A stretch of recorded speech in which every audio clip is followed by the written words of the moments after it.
Okay.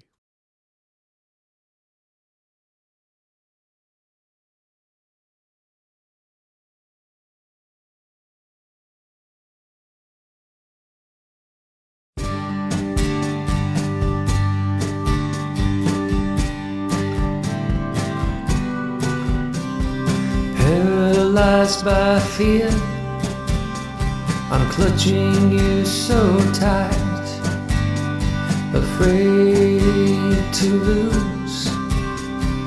I retreat more each night. Where is my voice? I've muted myself, and in my shyness, it's you I repel. I will find my way to express my voice. I must find my way to ignite my spark. Find my way to me so we can be we. Find my way.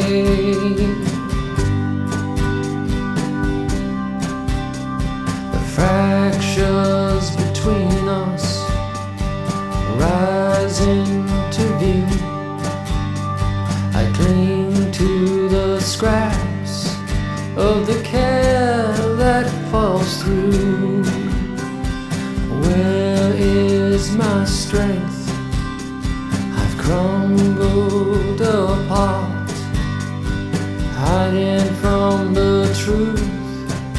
I've shattered my heart, but I will find my way to regain my strength. I must find my way to restore my will. Find a way to me so we can be we. Find my way.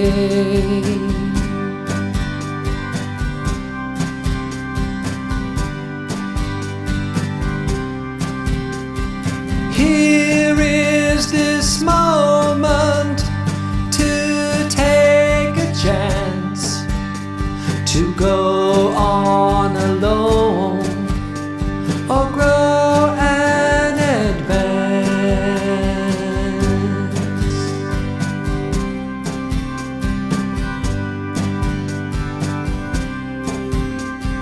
I will find my way to express my voice. I must find my way to ignite my spark. Find my way to me so we can be we. Find my way. I will find my way to regain my strength. I must find my way to restore my will. Find my way to me so we can be we. Find my way.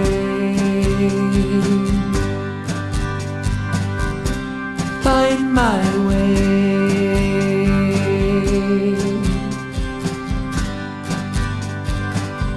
I'll find my way. Hello, everybody. Welcome to Sunday Live with me, Caleb. And our guest tonight is Tim Leehane. Hello there.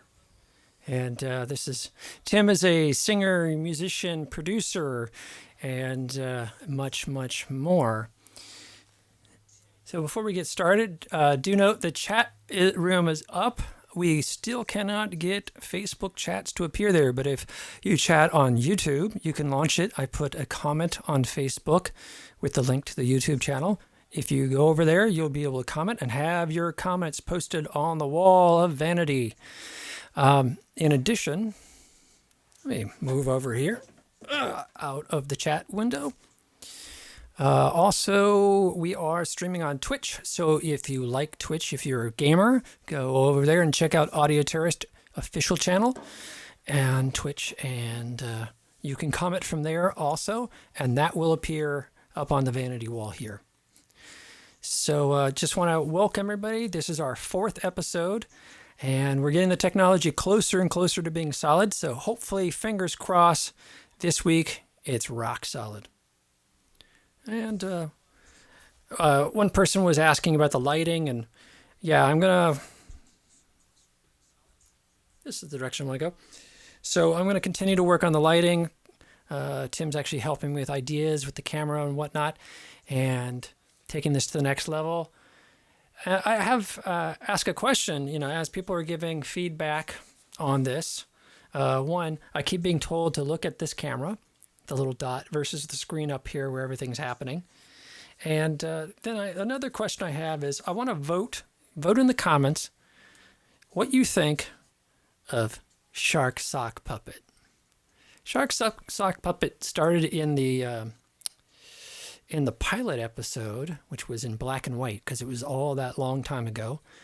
And we were channeling the guests who couldn't be on the show but were sleeping, and we were placing their soul in the sock puppet so the Shark Sock Puppet could talk for them. But one of our guests was not too happy about that. He felt like his soul had been stolen in the night. But I wanted to know what you think about both. Should Sock Puppet stay in the show, or shall he get a solo show, maybe? And how do you feel about Shark Puppet stealing people's souls while they sleep? Go ahead and add your responses in the comments. So without further ado, I'd like to introduce Tim and give you a little background about him. So Tim has been doing music since he was very young and has done his solo work. You see young Tim here. And then you have him in this band, the Red Hot Steve. I don't know, he'll tell you. I forget that. And this is Sonic Heavy. Sonic Heavy, I love the album that they put out. If you have a chance to listen to it. And this is Tim. We'll wait till it comes back around. Listen to Sonic Heavy. I just loved it. I was listening to the album in my car and driving over to Santa Cruz at high speed, and it was great music for that. And this is last shot here is Tim at Folsom Street Fair. I convinced him to back me up with Audio Terrorist live at the Pate. And this is, I was realizing today, with all the cancellations, Folsom Street Fair will be canceled this year, and it's the only annual festival that I've played regularly at and attended regularly, and I will not be getting on a plane, and I will not be going there. And that kind of made this whole coronavirus thing really sink in. Because normally I'm pretty much a cave dog, working here in the studio, working on my laptop, working in my jammies, run a software company as well as a record label. So I haven't had much change, but that one made me realize that I'm not going to be getting out much when I do want to get out. I hope everybody's staying safe out there. Stay sheltered and wash your hands frequently, and don't let anybody sneeze on you. So without further ado, I'm going to bring Tim online. Let's see what's in the chat. Hold on. Oh, hold on, Tim. Well, you're not quite up yet. I see some chatter. Okay. Interesting. Oh, okay. One too many titles. So, Tim's introduction. As I said, he's a singer, musician, producer, and he is now coming full screen here. Tim, I don't have you full screen quite yet, so hold on one moment. I don't know how to make the sidebar disappear yet. Oh, there we go. You know, this show is just going to get smoother and smoother every week. Keep tuning back in. And now it shows me on the second half. How do I have it show only you? Turn it off gallery view to back to speaker view. Upper right hand Speaker corner. view. Hey, there we go. There we go. Hey, Tim. How the heck are you? I'm doing okay. How about yourself? Doing good. Just working on the music. We've gotten the software build for the software company I'm running. We've been working hard for the last year and a half to launch new products on new platforms. For those that don't know, on the Apple Macintosh, Apple discontinued support for everything that used to be Mac OS. They very sneakily changed the OS so that it's compatible with iOS, and all developers who had programs for previous versions of Mac OS, products will no longer run. So you have to rebuild them. Some big companies are able to pitch it as an upgrade or whatnot, if it's not a big thing. But for the small developers, it's literally like having their house burned down and having to rebuild it. So it's been a long road. And on Friday, wow, it's been a long, long 10 days of doing the final release and getting that out. So that's what I've been up to. Nice. And yourself? I've been quarantining. Quarantining, is that a cocktail? It's a verb now. A quarantini? Well, I've had some of those too. Yeah. I think just like everybody else, when I get on the phone with them nowadays, I ask them what's new, and they go nothing. What's new with you? And I go nothing. And that's kind of how and it just ends right there. You just every day it seems the same. That can't be true. Oh, That can't be true with you, because not only do you have family and a career, but you're also a musician who does his own work, is helping other artists out and producing, and in fact producing me as well. Yep. I try to do that. I think the quarantining time seems like it would be a great time to get to dig into more music stuff. At least the first few weeks or maybe first month of this whole experience, though, like the weekends roll around and I've been so tired, I can only do like a little bit. And then I'm just like, oh, I got to take a nap. But I think now I'm getting kind of used to it. And so like I'm getting more of a rhythm, and, weekends roll around and I can sink my teeth into something a little more substantial on a Saturday. So getting a little better at that. Cool. Well, I have my laundry list. I know that I've been swamped. You've been swamped. Last we physically saw each other, I think we had 10 songs in either conceptualized or in final production. Yep. Lifelong list. Yeah. For those that don't know, Tim mastered the latest Audio Terrorist album, did a fantastic job. It's called Who Are You? And features 10 or 11 tracks. Some new singles that have yet to come out. The first lead single that's a completely new release is Your Heroine. That is set to be fully released globally on May 10th. You may have heard it by watching the live performance video of Balanced Breakfast last year, or the karaoke sing-along video that I posted, I think a few weeks back. I'll repost that once the song comes out as officially. And what else is on that track? It has a version of The City, which that single version has not been released yet. Some of the other ones, the singles have already come out ahead of the album. So there's a little bit of singles before the album, and then singles that will continue to come out for Audio Terrorist. And so that's been a big project, and Tim's worked on that. He did the rebuild of the Your Heroine single and remix, and perhaps the master, or I mastered, probably both of us mastered it on some level.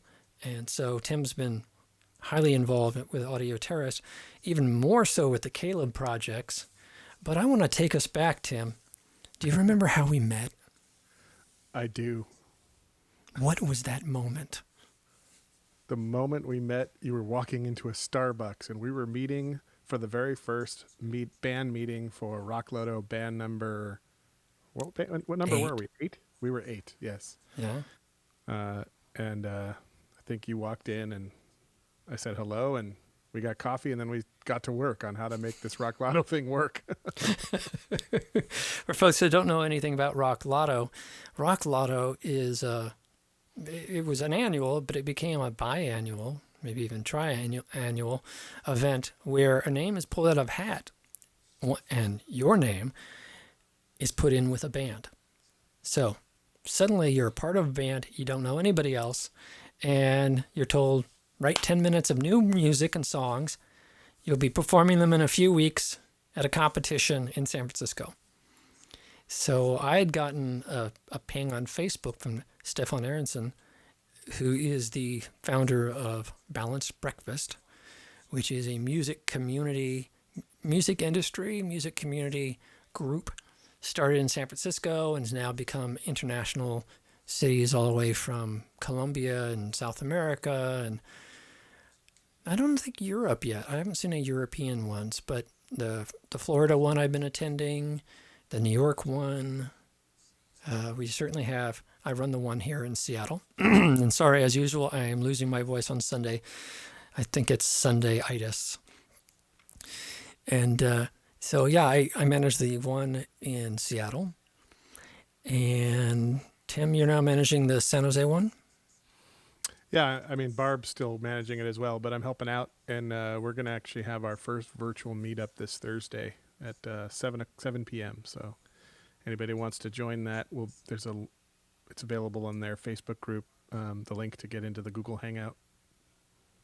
Cool. And that's the San Jose one. There is one in Oakland. There is one in San Francisco. There is one in Napa. Obviously, the Seattle one. There is one in Portland. And Denver. I was just chatting with the folks from the Denver chapter. And, I just thought, Ava used to run the San Francisco chapter. And then I guess Stefan technically is running it since she moved to Portugal. But they just did the summer home in Portugal, but she's also in New York. But Stefan is stuck in New York because of the plague. So I wonder who's running San Francisco. I don't know. There's a lot of good people there, though. I'm sure someone's going to do it. Yeah, San Francisco and Oakland, I'd say, are the most hopping ones. But the other ones are definitely coming along. Yeah. Well, without further ado, I'm going to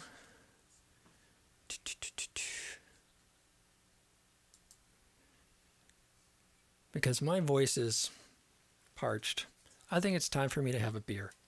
I'm going to open up a beer and have a little sip here. Oh, it's foaming.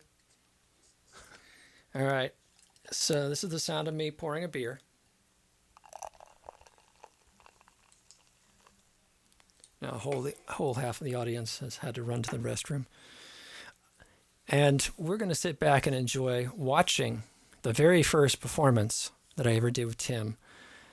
We performed under the band name Raccoons on the Moon and produced 3 tracks. And the first track has become the next Caleb single we are just finishing producing. And take a look.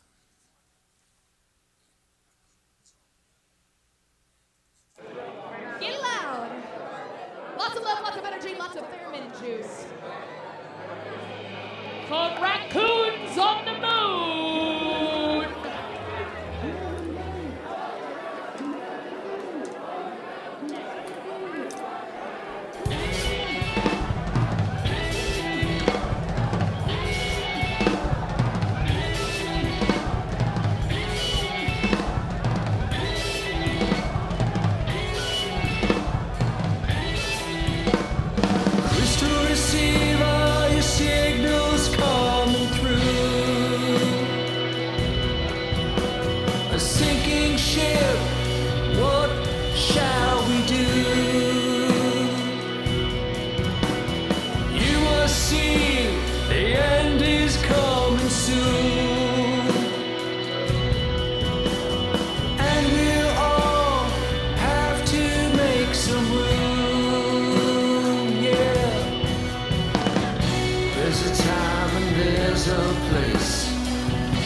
I know just what to do.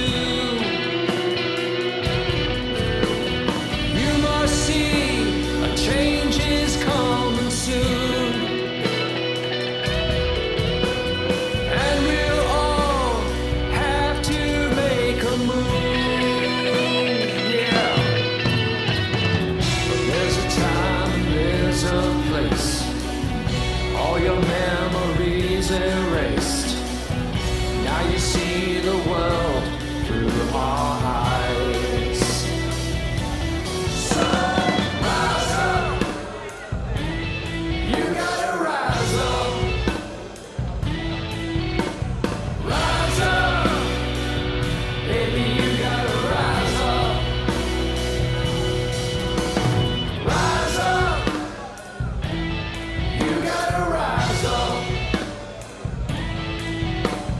Rise up. Take back what's yours.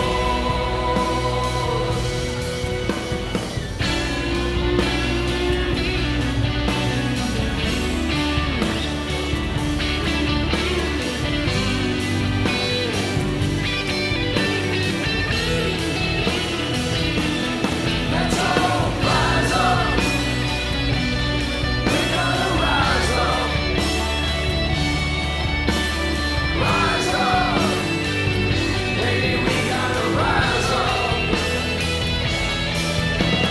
Rise up. We gotta rise up. Rise up. We're gonna rise up. Come on, Lazarus, and rise up. Thank you.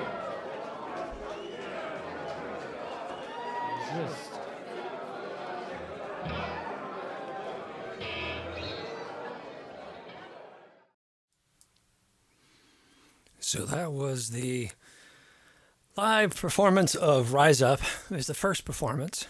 We had two other songs. I'm trying to remember what they were. One was kind of a reggae punk kind of police track. And then was the other one Johnny Got Something or... Yeah. I don't even remember the name of this. Well, Rise Up continued on and became a Caleb single, and Tim has produced a full final radio-friendly version. And then I said to him, can we change the bass part? At the 11th hour. So he's been doing that and working on that. You sent a file over to me the other day. Yep.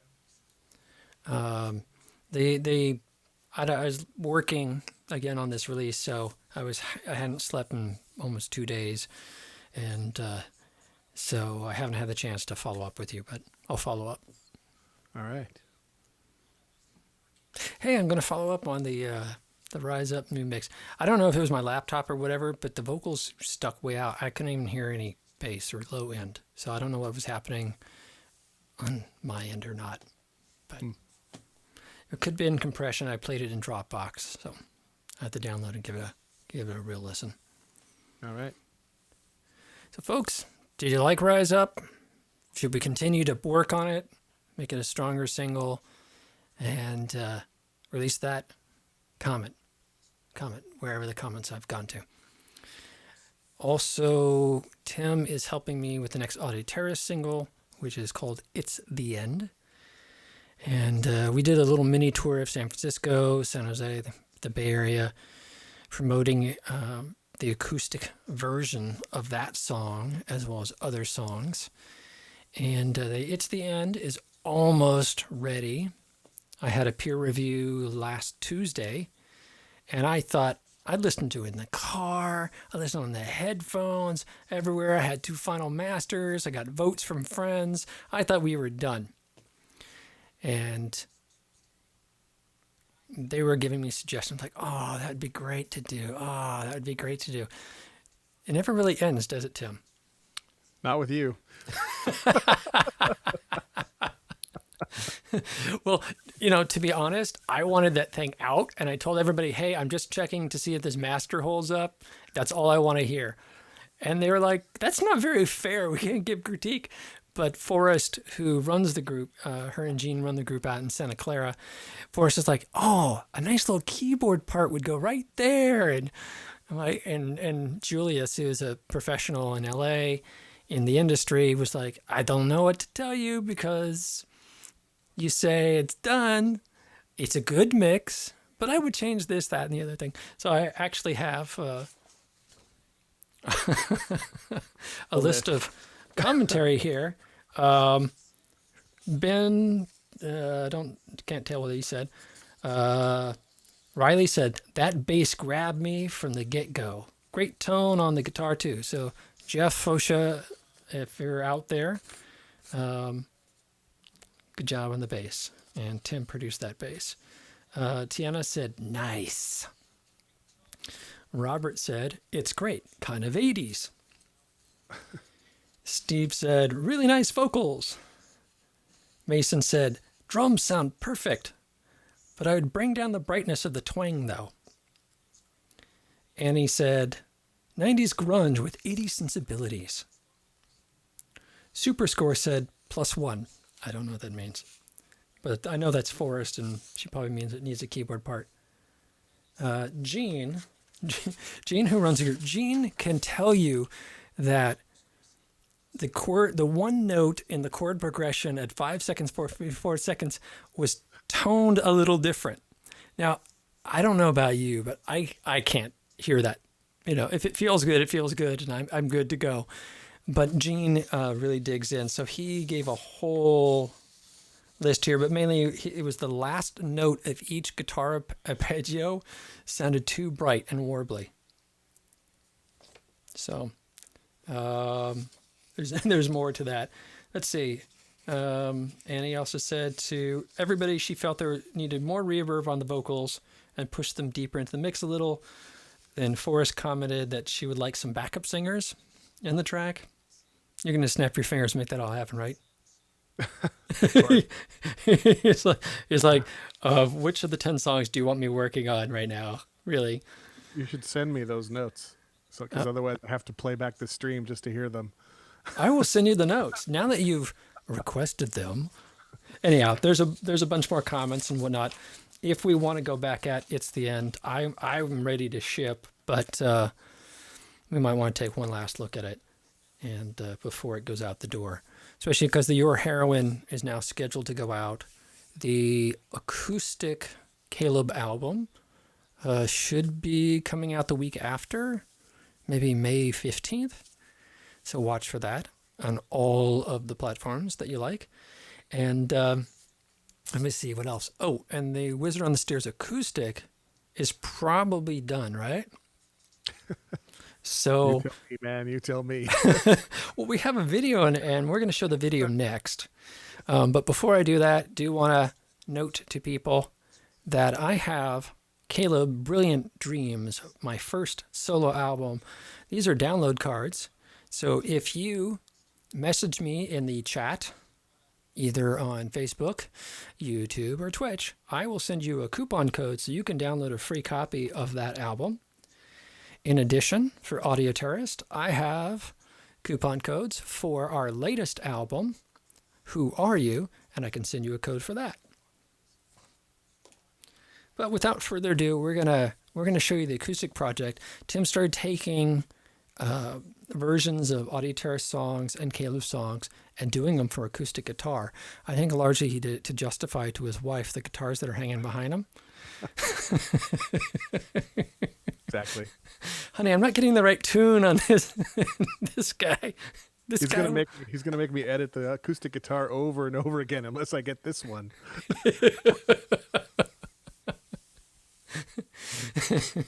So without further, yeah.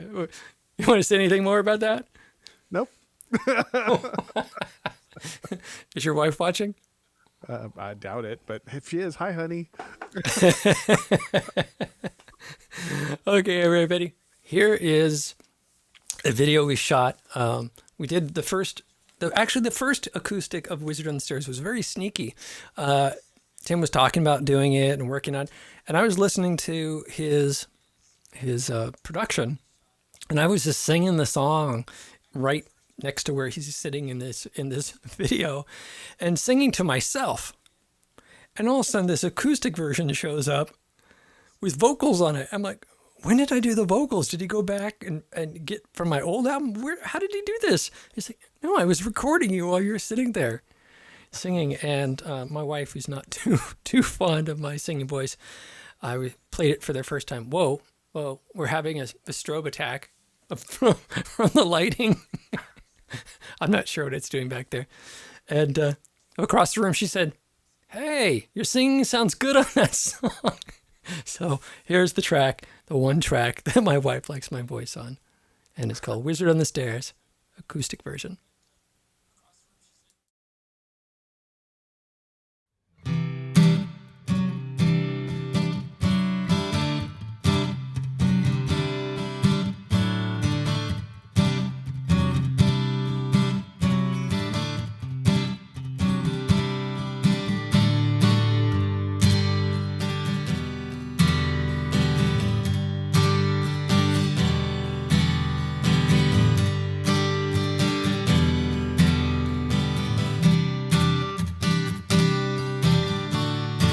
You got your trouble, like everyone do. You got 'em double, well this is true. Ain't no party when the body makes you aware. Ain't no fun sitting round losing your hair. Just not aware that he's there. And turn your eyes and stare.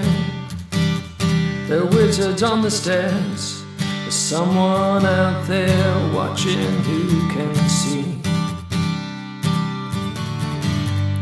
Hell, I don't know, he could be me. All you've got to do is perceive. You're starting to be aware that he's out there. And turn your eyes and stare. Open your mind if you dare. The wizard's on the stairs. Conjure an image in your mind. Hold on tight. This magic ride might cause you some fright, yeah.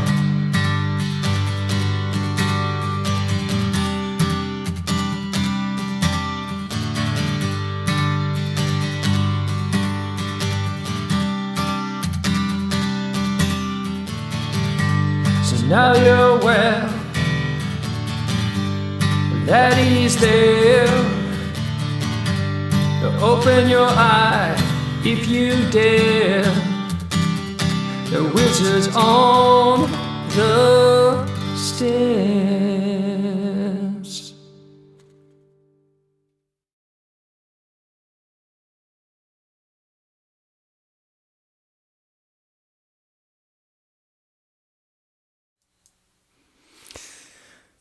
Hey everybody, that was Wizard on the Stairs acoustic version, produced by Tim Leehane. And I was over there working on some other material with Tim, and I was talking about how difficult it was to produce videos. I have to shoot all this video and copy and hack, and it takes time. He's like, dude, you got an iPhone 7? I got an iPhone 7. Dude, well, he didn't say this, but dude, you been drinking beer? I've been drinking beer. Let's do this. And out come our iPhone 7s. They go on tripods. We go out to the yard where there's a fire pit, and Tim starts shooting video, sets up stuff, and we just did it. And then he popped it into Final Cut Pro, the latest version, and synced up the audio. And Final Cut Pro just stitches all this stuff together where all you have to do is click to A/B roll, and he's like, there's your video. I was blown away. Yep. That was probably one of the easier ones I've done. Unlike producing music for me. Well, there weren't as many edits. Yeah. I Perfectionist. think we only recorded like 3 passes for that video because we had 2 cameras for each pass. And so I think ran through the song 3 times, and then we had 6 different takes, 6 different angles, and that was it. And just cut it together and boom, done. Yeah. Shows you what's possible with today's technology. That's right. And as I've seen with technology today in general and people's expectations, just sitting on the bed strumming a guitar is okay today. And a lot of artists, myself included, kind of had this grow up around much more big polished productions. Oh, someday, if I can only get enough gear, if I only get enough money, I could have a video like this. But now we walk around with these powerful devices in our pockets. It's true. And that was an attempt to lead you into conversation there, Tim. But you're sorry. being Tim of little words at the moment. I usually wait for people to ask me questions before I bother talking. So, Tim, what other... So I'm like, do you want me to talk now? Or is it going to keep going? I don't know. It's true. So a little tangent, because I love tangents. I was in Toastmasters and I learned how not to say and all this stuff. Doing this show, every bad habit I have verbally has come screaming and raging out. I thought I killed all of that with years of Toastmasters. And it's funny when you get around the technology, you're doing something new, it's on a new foot. That all goes out the window. You got to start again. So I look forward to my ums decreasing in later episodes. There's a lot of distractions with these things. Like there's like lights and things rolling and comments coming in, and not sure where to look. The camera's over there, but like you're over here, and so it's very distracting. How could you remember all that stuff? It's a good point. For folks that know, I've got the side cam over here, and I got the front cam on the laptop, but it's not as nice quality. That's why I got this camera. And above here, I've now got it's a curved screen that I can put the whole broadcast production on, and software, and then all the different, Twitch and YouTube and Facebook and the restream chat and all that stuff, so I can monitor that. And then out down here, I'm monitoring on my iPhone the stream, and I can actually chat with people there to bridge what Restream isn't doing with Facebook. And then over here, I've got stuff for later. So it is definitely a distraction fest. And Tim knows I get distracted easily. So now, Tim, not only helping me out and helping others out and collaborating in a number of ways, you are in a couple more traditional bands, or you have been in a string of traditional bands, and your current one is Space Giant. Yep. So give a shout out to Space Giant, and you just tell the audience a bit about Space Giant. I'm going to have a sip of my beer. Space Giant. So we're a San Jose based hard rock kind of 90s grunge inspired band, all original material, based out of San Jose. We've been around for probably been playing out about 2 years, maybe less than that. I don't remember exactly. But obviously we're not playing right now, but the beginning of this year, we just released our first album called Arrival. And so that was fun. We got that album out the door. We got a great release party completed, and then the world went to hell. So at least everybody can listen to our stuff. But we have the next show we actually have scheduled on the books is sometime in, I think, June or July up in Pacifica. But, at this point, who knows? Yeah, that's a good point. I got booked 2 gigs in Seattle. One was a fairly big gig, and one was a small bar that was really cool. And we played the small bar, and the next day, everybody was shut down. So, we've all been spinning music takes a long time to develop, unless you just, I guess you're a singer, songwriter, folky, and you can just pick up the guitar and go to an event and go. You probably have spent a couple of years building your presentation and your tracks and recordings and your live and venue connections. And wow, this thing really just pulled the plug on all of that. Yeah, it's tough. I know I've seen a lot of singer-songwriters are able to keep going on Facebook and other live streaming platforms, which has been really great. But it's really difficult for bands. I mean, bands, they kind of all need to be together to do it. So unless they're violating social distancing guidelines, which, I've seen a few have gone ahead and done that, which is fine. But for the most part, bands aren't getting together to play. So it's more individuals playing from their homes now. Do you think the history of band members not liking each other is an advantage? That's a good question. It's going to defer a lot of band breakups. I'm thinking even if you're in the practice studio, you're like, I've been socially distancing from that guy for so many years. There's no way we're getting, his cooties. Yeah. But nowadays you can practice, I have seen a couple of bands practicing, passing around video clips of themselves playing and then assembling them into a full clip. So there's ways to still get your band out there on the internet without playing live together, but it's just more work. And I know you and I tried to have a streaming platform collaboration, and you see these videos on YouTube that looks like people are doing it. Guess what? It's a lie. It's a total lie. They're all edited.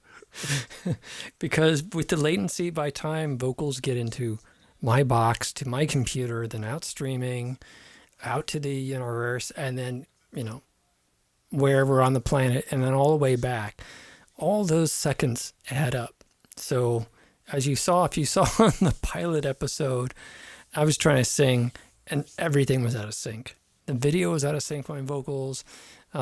We did some tests trying to do the acoustic set, and that didn't work either. So yeah, it's a post-production world.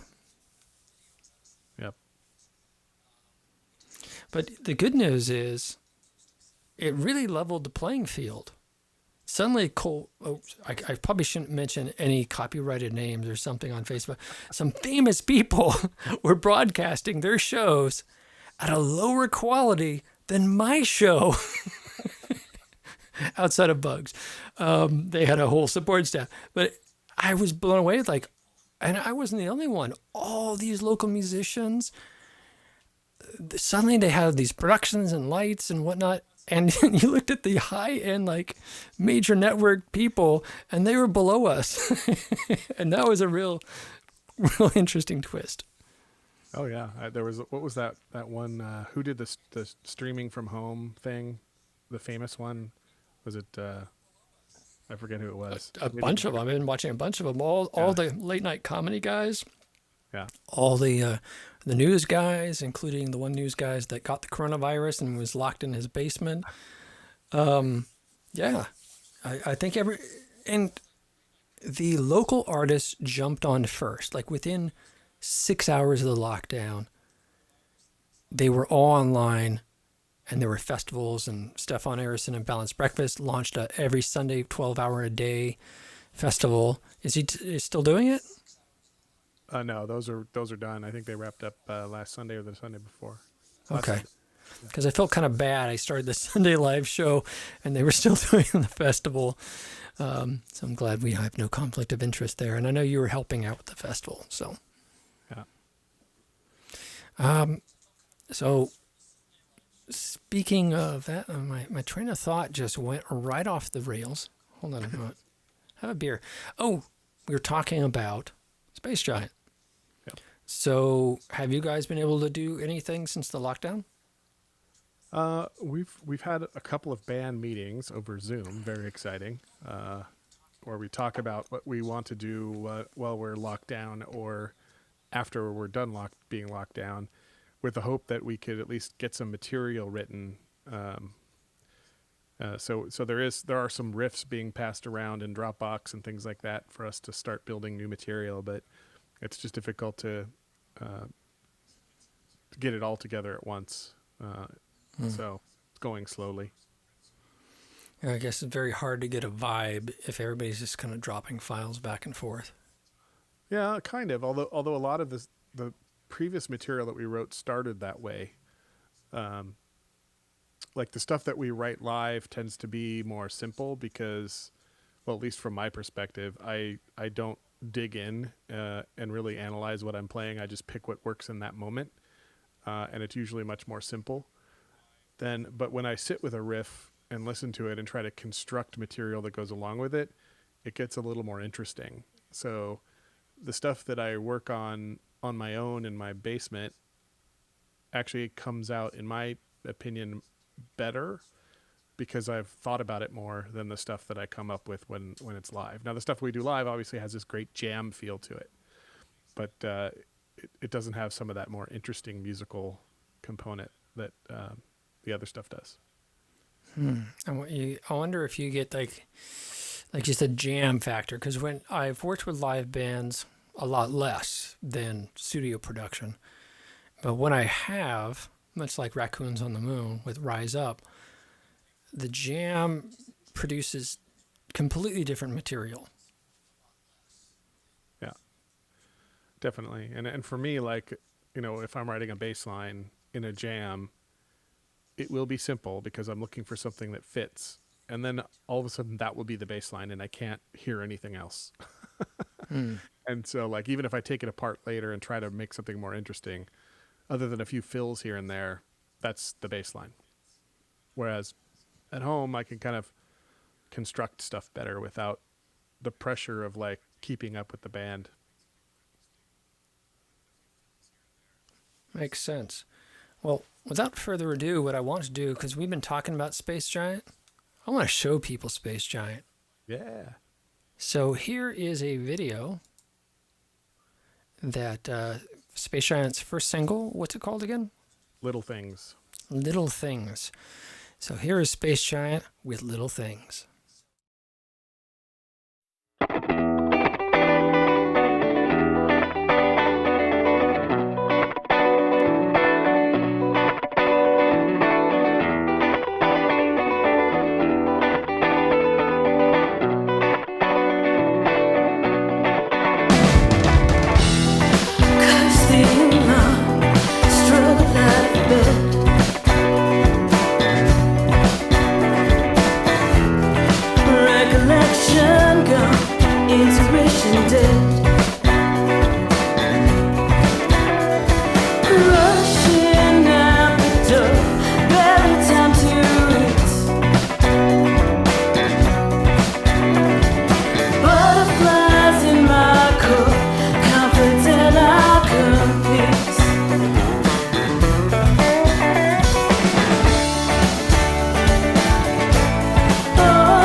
That was Little Things by Space Giant, their first single off their debut album. Now, I noticed in the background there was Kevin, and he was in Raccoons on the Moon and appears on the singles that came out of that.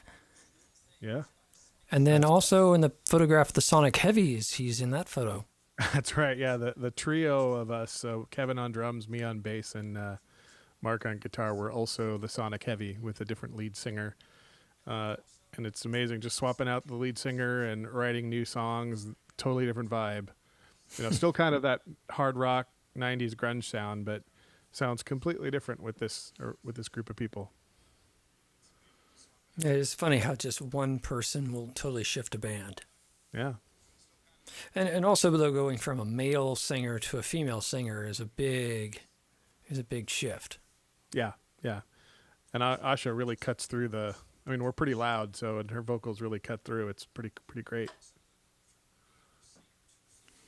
For folks that don't know, my band Audio Terrace had a splinter band called Cuir Bleu, French for blue leather, and that had a female singer. So a lot of the songs that Cuir Bleu did and Audio Terrace did are the same song, just produced in radically different ways, and with me singing versus a female singer. And it's really amazing how you think you write a song and that's what that song is, and then when you put it in a different context with a different singer, it'll completely go a new direction. That's true. We are getting close to the hour, so we are going to move on to that moment I call the mystic moment, where I have talk about, some key insight or philosophy that I have about life. And this week's episode is sponsored by Caleb's hair. So if folks didn't know me in the 90s, that was my hair. I had a lot of hair. I had pretty thick hair. When I did cut it shorter, I cut it completely short, and then it grew up from there. And what you'll see in a lot of photographs of me is what I call to my wife the poof. The kind of slick back on the sides, puffy on top, 80s, maybe a little Jerry Seinfeld kind of look. And unfortunately, a few years ago, I have male pattern balding. And the spot in the back started balding, and then the top started thinning. And I started combing, brushing over the hair so it fills the area. And luckily it's curly enough, it usually will do that. And I'll keep it short other times. But it's now really even short thinning through, especially when I get out of the shower and brush it forward. So some friends said, you're in quarantine. I can't cut the hair and have my stylist make it just right. So a few years of people saying, hey, just let it go. You're a guy. Just cut it short. It's time. And then a friend said recently, well, while you're in quarantine, lockdown, why don't you get out the shaver and just take it all the way down? Put a clip on there and take it all the way down. Well, my wife heard this. She was not a fan.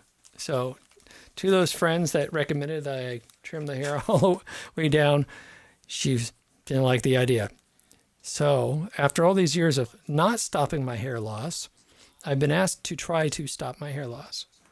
So I am now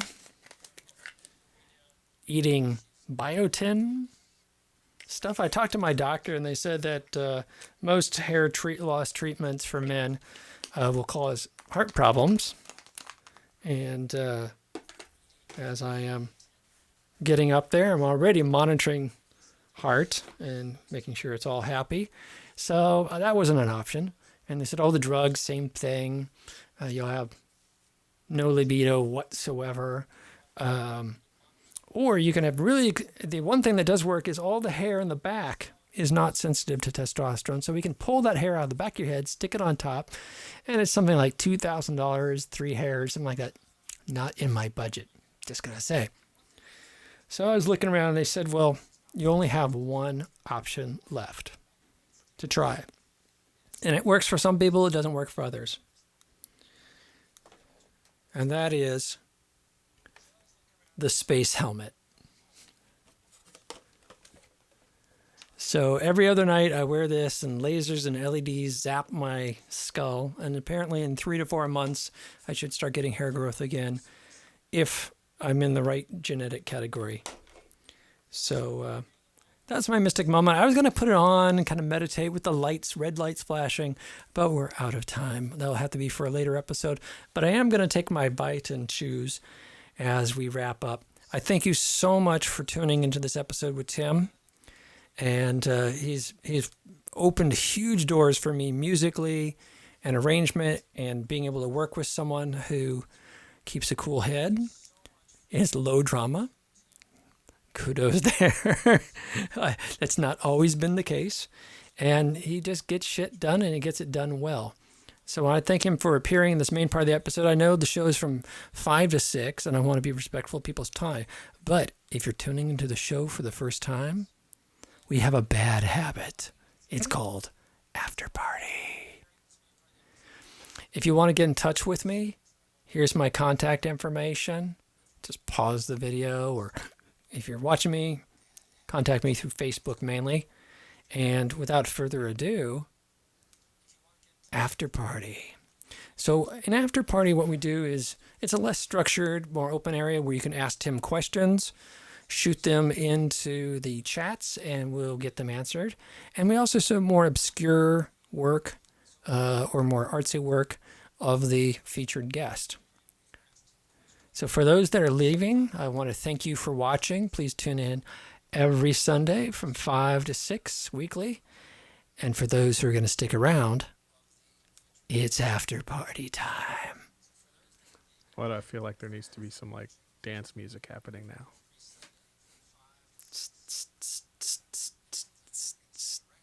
No, it's After Party.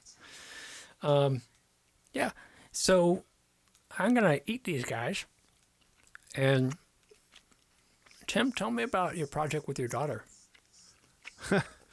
Oh man, the project with my daughter. So my daughter, she's currently 17. I think she was 14 when she came to me one day with a song she had written. And she had all the lyrics written down. She was really excited about it. She knew that I was recording music and wanted help to basically record it. So I'm like, okay. She basically had the whole song melody and words in her mind already, and so she sang them for me, the whole song, what it sounded like. And so I was able to kind of take that melody and what she had written and like construct the rest of the song for her. And I asked her, like, what instrumentation do you want? Like, what do you hear? A guitar or a piano or a dancey song or a... She said she heard ukulele. And she even gave me the strumming pattern that she thought she heard in her head. She's like, kind of like this. And she kind of strummed with her voice. So I spent a couple days recording the backing tracks for this song. And then I called her down into the studio. And I was like, okay, I'm ready for you to sing. She nailed it in like the first or second take. She nailed her song. And then I taught her how to add backup vocals, which she had no idea what those were for or why I was making her sing these other parts that were harmonies. They were totally distracting to her. So I actually had her like... I had to turn off the primary vocal so she could just sing the part I wanted her to sing. And then when I put them together and she heard it as like a harmony, she's like, wow, she really liked that. But anyway, that became her first song. And she did album artwork for it. And I got permission from her to release it. So we released it. She sang it at talent shows at school and all this other fun stuff. And I've tried to get her to do another one ever since. She's not done. She's not written a second song. She has not. I mean, she says she has other ideas in her mind, but she just hasn't been able to like get them to a place where she wants to work on them. She's more of a artist now. She draws and she's focusing on that form of art. But anyway, it was super fun, and I made the most of it. I put it out for her. I released it. I also, when we went on vacation to Hawaii, I talked her into filming a music video for it on the beach because I thought it would be perfect for the song. So I talked her into it. She's like, fine, Dad. And so we went down there and filmed that. She loves that, of course. She shared it with all of her friends. And then during this quarantine lockdown period, I convinced her to do a live stream where she came and sang the song live on Facebook with me. So it's sort of a song she still likes, and it was awesome. Meant a lot to like do that kind of a thing, father daughter, and I wish she would do more, but she's got her priorities. I get it.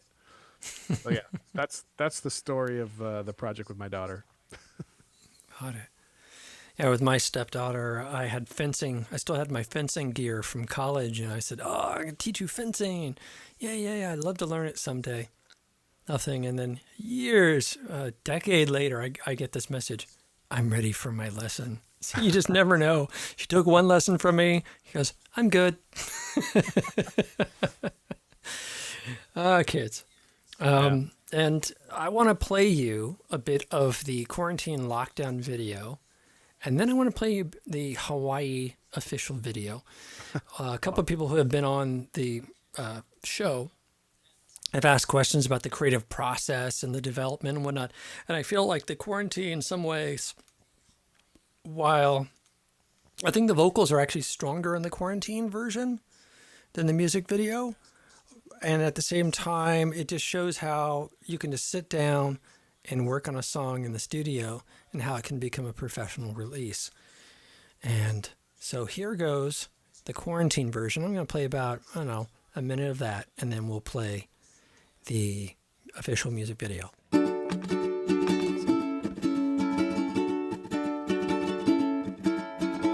lovely summer day, great time to get away. The wind moves through your hair, flower petals in the air. Oh, what a lovely summer day. But oh, you got me going crazy. My heartbeat has started racing. What did you do to me? Got ice cold popsicles in our hands, sugary street to put on the sand. Oh, please tell me what flavor of happy is this.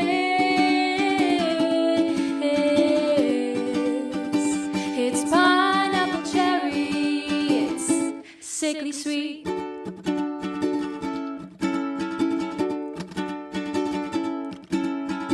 A lovely summer night, everything feels alright.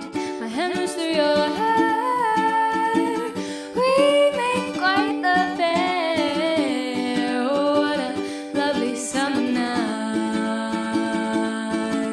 But oh, you got me going crazy. My heartbeat has started racing. What did you do to me? Got ice cold popsicles in our hands, the sugary treat dripping on the sand. Oh, please tell me what flavor of happy is this. It's pineapple cherry, it's sickly sweet.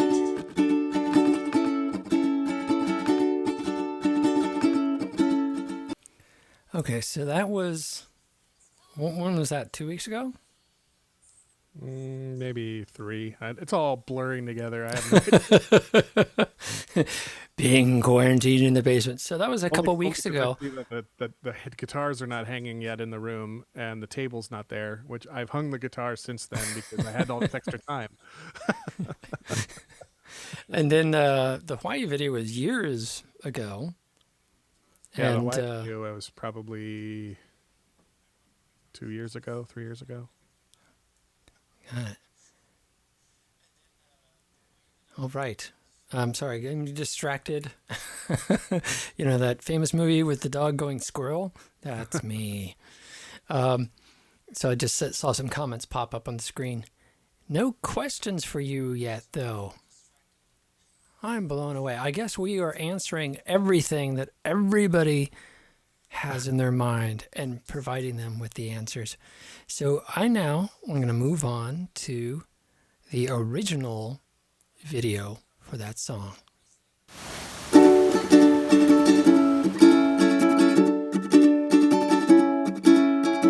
A lovely summer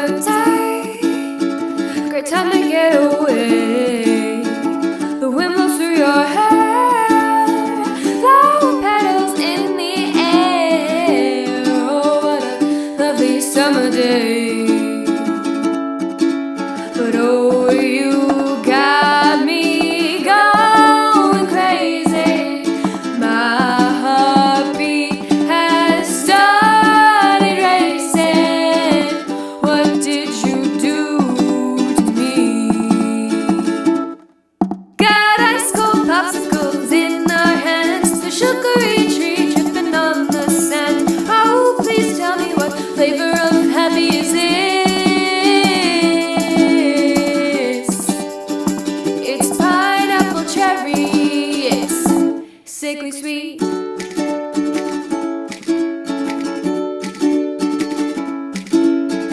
Lovely summer nights, everything feels alright. My hand moves through your hair, we make quite a pair. Oh, what a lovely summer night. But oh, you got me going crazy. My heartbeat has started racing.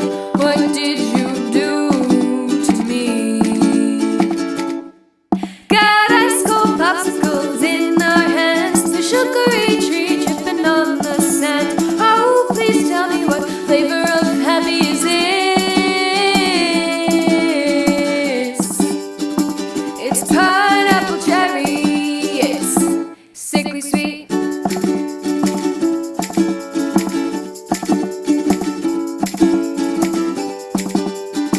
It's pineapple cherry, it's sickly sweet.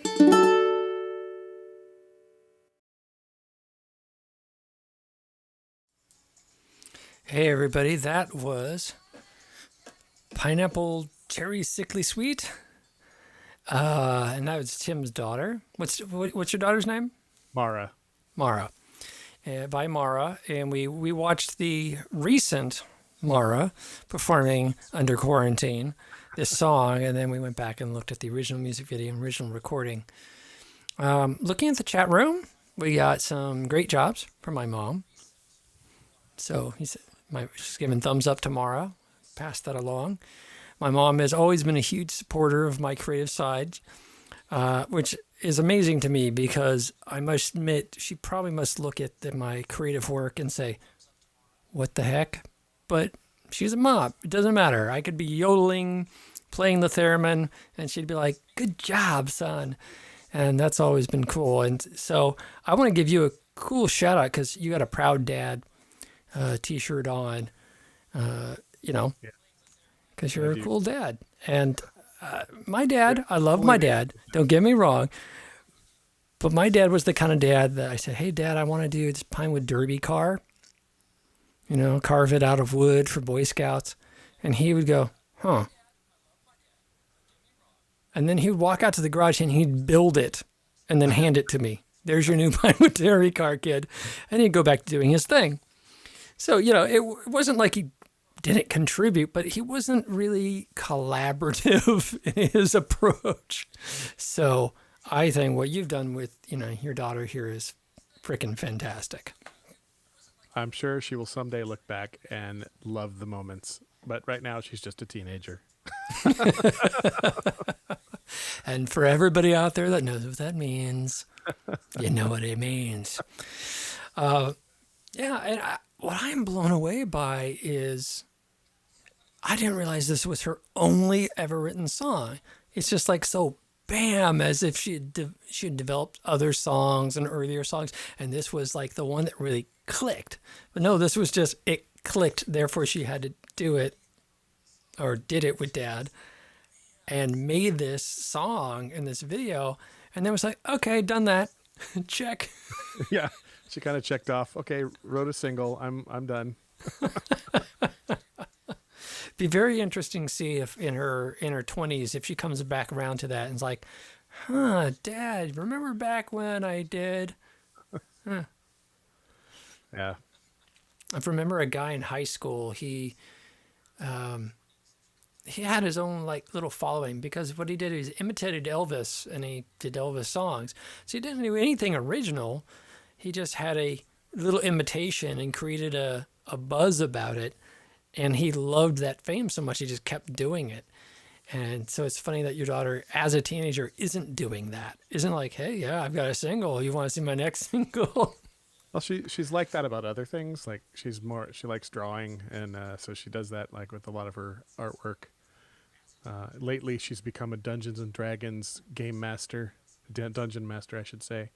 So she's doing a lot of that. So I see. I was a dungeon master from 6th grade through, I think, 10th grade, something like that. To some people, that's no surprise. yeah. I am the dungeon master. Okay, so any questions out there?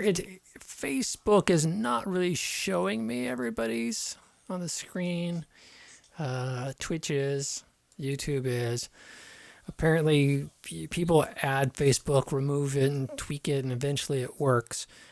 So if you have any comments for Tim, just go look at my comment with my link to YouTube. Go over there, post there, and we can get questions to Tim. But until then, Tim works with many people. He is quite the saint. Not only has he worked with his daughter, worked with me, worked with a bunch of other friends, but he's also worked with his sister, who I heard might be tuning in today. Did she give approval before I clicked the button? She did, yes. All right. This is for Tim's sister. Hello, Tim's sister.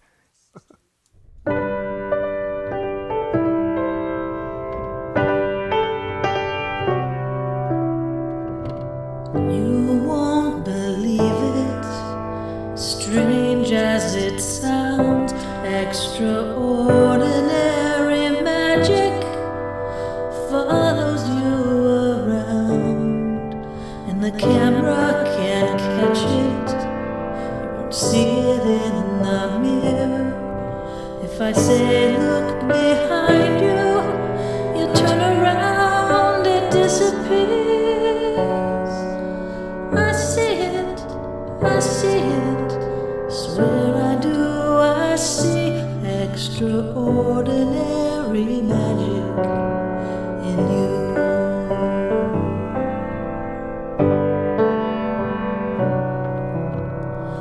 Out of thin air, you appeared in my life like a burst of technicolor in a world of black and white. When my heart was locked inside a box, you reached inside. Now I see my future when I look into your eyes. I see it, swear I do, I see extraordinary magic in you.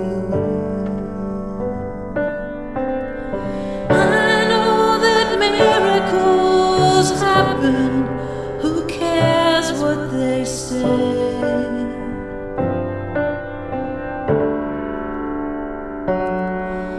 It's love, nothing short of a miracle, happening over and over every day.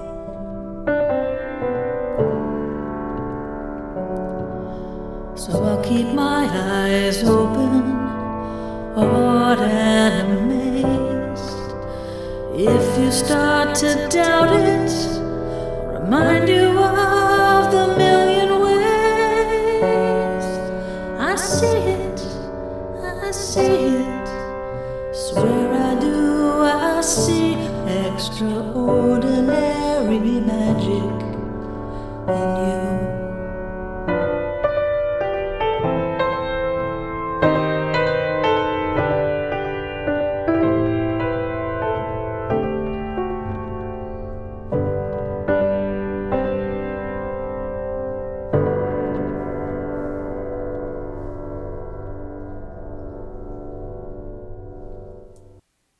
was really beautiful. Yep.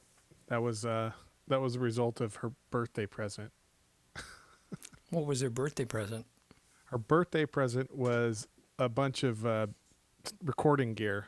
Like, so she could record things in her house. She lives in Sacramento, and send them to me, and then I could work on them and add things and send them back to her. Because we do work on stuff together. We have a project, a brother sister project we've released called Navigator to Bombardier, and I also helped her produce her band's album. And just driving back and forth is is hard. So especially me, like, packing all my gear into the car, driving to Sacramento and setting it all up and recording and then breaking it all down, driving home. So, but I got her a basic setup, just a condenser mic and a recording interface. She has an iMac. I taught her how to use GarageBand, and that song was her training class. It was like, here's how you mic a piano with a single condenser mic. Here's how you record your vocals. And here's how you use GarageBand to edit it and add some effects and stuff. And then before I left, I'm like, you want to film a music video?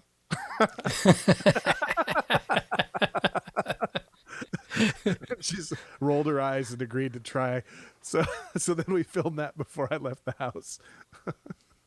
That's awesome. I mean, the fact that, I don't know, I think it's awesome on so many levels. Just the fact that you did that for your sister and opened up.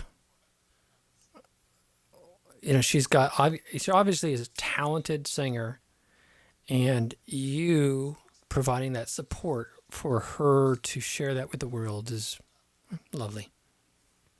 Well, she wasn't going to share it with the world till you just now shared it to the world. It's never been shared anywhere. So. Oh my God, that was a premiere. That was. She's like, I texted her before, and I'm like, hey, by the way, do you mind if we play that song? She just wanted everybody to know that we're going to re-record it and that her voice is flat, and she's not happy with it. So more editing, just like always. Perfectionist. More editing. Good to know I'm not the only one causing you a headache. Right. I mean, as you know, because you produce me, I am not a pitch accurate person. And my sister convinced me to get on 23andMe and get my DNA test. And one of the results it said was unlikely to have perfect pitch.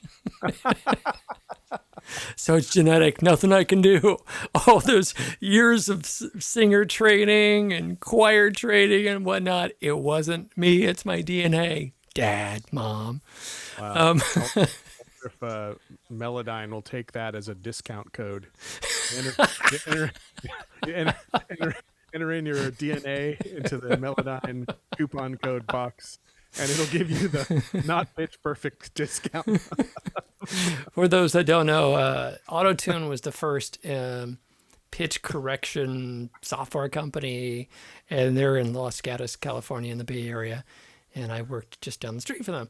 But their technique for doing it can sound a little robotic. That's what led eventually to the Cher hit, where they just cranked it and made it super robotic and then made it popular rather than a negative.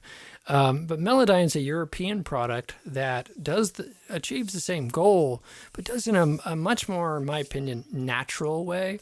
So that's what Tim's referring to as Melodyne. Is that because I have a genetic propensity to be pitchy, I should get some genetic coupon for the software. No, I didn't hear any pitchiness. I just heard someone has a beautiful voice. And, folks comment in the comments field about Catherine, right? Kathleen, the dyslexic in me. Well, Catherine is my wife, which makes it really confusing. Oh, I see. That's right. I'm like, Catherine, that sounds right. Okay, Kathleen's your sister. Catherine's your wife. Make sure you don't mix those up, people. So, I mean, it just has a beautiful tone. And what I've learned is tone matters to most people than pitch. If someone happens to have perfect pitch, they live in a very sad and difficult world, because every song they hear, anytime pitch is off, it's like nails on a chalkboard to them. And for me, one of my favorite songs in the entire world is After Hours by Lou Reed and the Velvet Underground. and bands like REM covered it to close their tour, and U2's covered. I mean, all these people have covered this song. If you close the door, the night will last forever. And the original recording, the drummer sang it, and it is the most out of tune song you've heard in your life. But it's so precious, and it's got such a great vibe that people and their heart connected to it. So tell your sister it's about the heart. It's not about the pitch. Yeah. I can tell her that. Unless she's watching. She could be lurking. Oh, okay. Let's see what the old chat says. I'm looking at the chat on the phone because the chat up there is not really doing much. Let's see. My mother says the voice is waiting for her. My friend Lillian said, wow.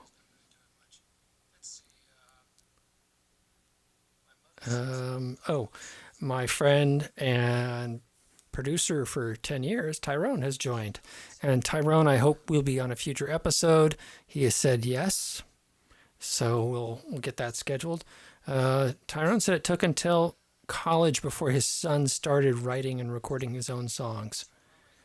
So there's hope for the future. My mom said, thank you. So beautiful. Another friend said, my little blind dog was so entranced by her voice and walked up to my phone and was listening to her sing. Now, Kathleen, let that sink in. So, with that, I don't see any questions for Tim, but I'm glad you're enjoying his work and his output and everything he's done for me, his sister, his daughter. And I'm going to check the chats over here, over at Twitch, okay? And Restream, and YouTube, nothing new there. Facebook, I have to check over here. Tyrone also said, you never know when or how, but it is embedded in their soul.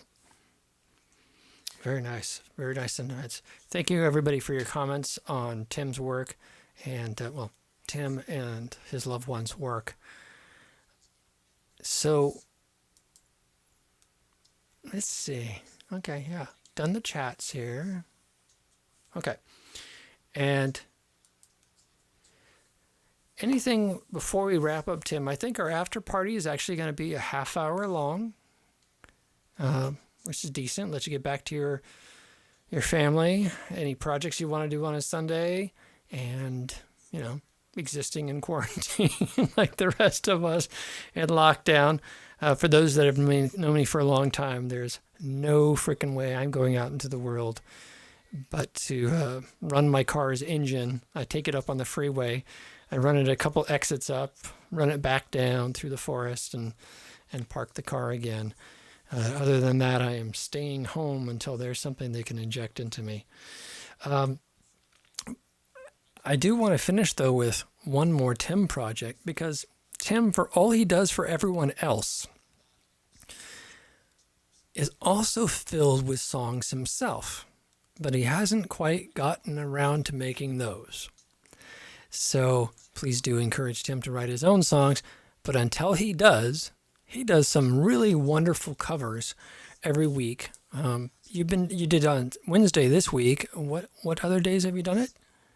I usually do it on the weekend, like Saturday or Sunday, but I didn't the weekend before, so I just did it Wednesday I have not been consistent whatsoever. Well, you are rather busy with a company whose name shall not be mentioned for copyright reasons or whatever. But that company, I don't know. After I got all my songs removed from my own video last week, I'm kind of like hedging this. But that's a huge business that is really key right now to a lot of people's lives. And so I know you are working globally and then doing music projects in addition. So Thank you for all of that. Everybody on this, you're thanking Tim, even if you don't know it. And so I'm going to wrap up with not an original because he hasn't quite produced that yet. No pressure. But he did do a lovely cover. And if this cover gets edited by YouTube, I'm going to put it at the end of the video in case it gets edited out.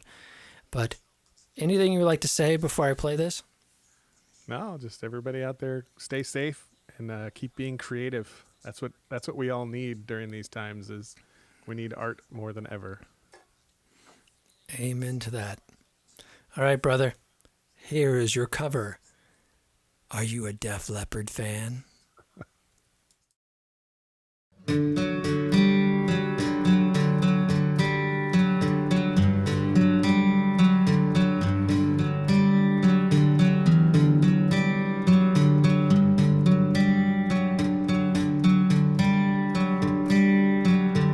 Out of touch, out of reach, yeah. You could try to get closer to me. I'm in luck, I'm in deep, yeah. Hypnotized, I'm shaking to my knees. I gotta know tonight, if you're alone tonight, can't stop this feeling, can't stop this fire. I get hysterical, hysteria. Can you feel it? Can you feel it? Do you believe it? It's such a magical mysteria. When you get that feeling, better stop believing, cause it's a miracle. I say you will, babe. Hysteria when you're near.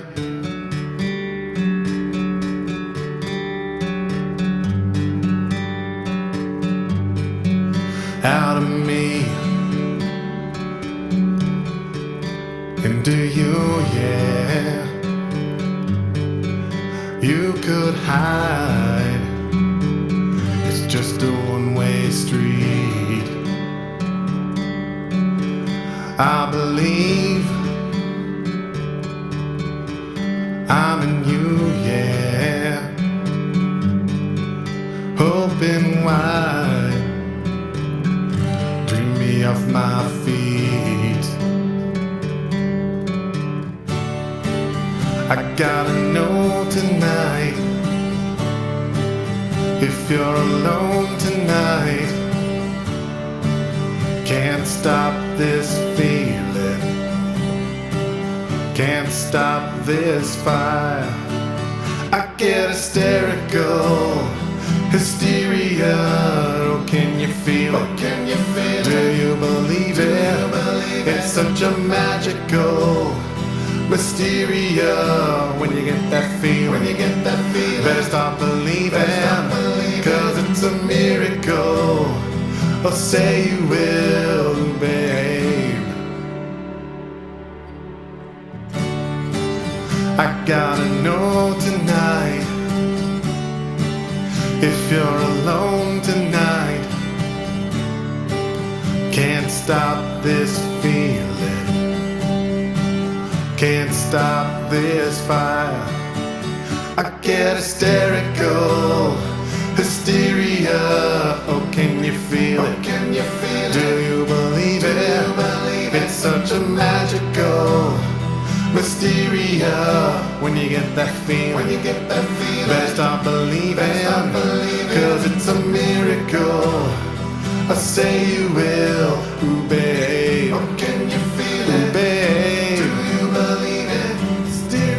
Hysterical, hysteria. When you get that feeling, you better believe it, cause it's a miracle. I say you will, babe.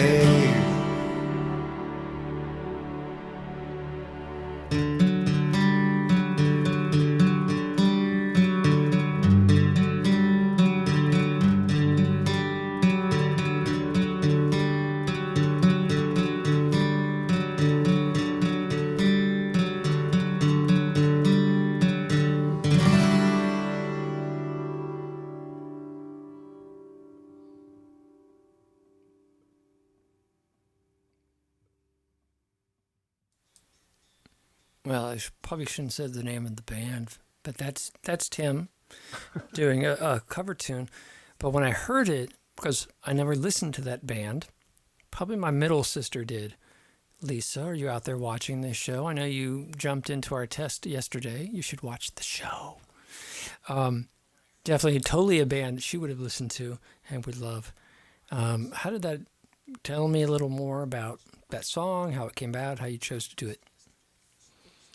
Oh man, well, I've been a fan of that band for a very, very long time. But that particular cover, it's kind of a funny story how it came back to me in my mind. There's a song by an artist that my daughter is into that has almost the same chords in it, and every time I hear it, I think of this song, and just how similar they are. So I learned the one that my daughter liked so that we could play it one time, and we played it a couple times around a campfire, and it was fun.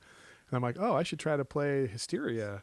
And so there I was. I'm like, well, why not record it, see what happens? And the rest is YouTube history. And I noticed your T-shirt was a perfect segue to my conversation beforehand. Complete coincidence. So, I didn't set you up with that. So if you looked at the T-shirt close enough, you figured out what I wasn't saying before the song. It's not like they're listening in. I don't know. I published this and Facebook's things were like, bo, bo, bo, bo, bo, bo, bo. We detected your song is released by CD Baby, therefore we're going to erase it. And YouTube was like, oh, we get it. We've been doing this for years. Well, we understand that. I put that video on my Facebook page, and I don't think it's been deleted or muted. I haven't checked it in a while. So I think that audio might be safe, but I also haven't released that audio. So it's not fingerprinted as well. And whereas you're more likely to get muted by the Space Giant song, because that was also released on CD Baby. Oh, that's a good point. So that might come up. So YouTube originally, like for folks that don't know, I had 50,000 views on my YouTube channel, and YouTube just ripped the channel out of the wall. They said, one person, one complaint, you're gone. Doesn't matter, you've been here for 5 years. So that's what YouTube used to be like, where I lost everything. And now YouTube has put the technology there that syncs up and checks with who released your music, and it'll ping, hey, this company released your music. You can't monetize it because they're monetizing it, which makes sense. In other words, you play the video, CD Baby, who's my distributor, gets the money, and then they give me the money. So after they're cut, of course. So it's now become, rather than a penalty system, it's become we understand how this all works system. And, the little pennies are going around the industry and coming back.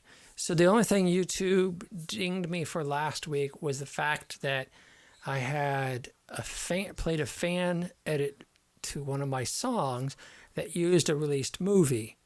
So it screened those scenes and said, these scenes are from a commercial movie. Do you want to chop it out of your final video? Yes, no problem. Boom, no longer there. So nice and elegant. Facebook hasn't caught up to YouTube yet, and they just said, this music's been released. And every single song of mine, they just put to zero. Oddly enough, the one song of mine is when I did an Audio Terrace remix of a Caleb song that had a copyrighted movie video in it. They didn't remove. So they're still working on it. And much like YouTube in the early days, Facebook doesn't give you any chance to comment, to say, hey, this is the situation. No, it's just removed. Sorry, no comment. So they're not there yet. Yeah. Well, and YouTube's algorithms are pretty smart, because even if when I perform a cover, it recognizes the song. It knows them. It says melody and lyrics recognized as XYZ. It has a copyright claim. Your video doesn't come down, but you can't monetize. Whereas Facebook can't detect covers very well, but it can detect anything that's been released, and all it does is mute it. It doesn't try to monetize it itself or anything. It just mutes it, which is kind of a lost opportunity, honestly. Like Yeah. a lost monetary opportunity Absolutely. for everybody, for the original writers who wrote the song.